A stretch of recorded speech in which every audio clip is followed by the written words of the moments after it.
ama tukamake gwasukubwatekana amo nogo chagwe pona sienge yechaye ama tukamakaitire nigo musena tomo chalwe kyama kya UDM musikesio kenyori anyeni anyarakaga kubole chipunge chonsibere liye senati amo neli enene kubwaterana soko ene kibuna habale mibe kemeri yechaye ngonyo bale engere yabo erengaine ne bigari byabo musikesi boigo nigabolia emirobeli yonchi kwangoigwa na obotuki kwane kigwa wetras chikamati chie chipunge chibere eli kwane kya buna lichibu ligeke Getembe ngonyo rekana lide eliranya koba likwane kibuna abalemi ngonyo bale engeri ebwendete no bwane bwabo korwase ebigari byabo byakera alituko. Thank you, Mr. Speaker.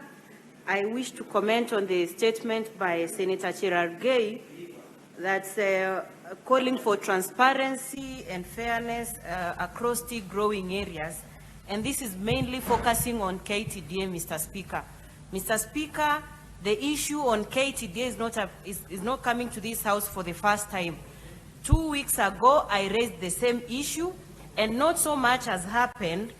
Whereas I know our counterparts in the National Assembly are beginning to conduct an inquiry, I wish there is a way we would combine this so that farmers can clearly see the issue on tea pricing is actually being looked at to a tune of 57 shillings, Mr. Speaker.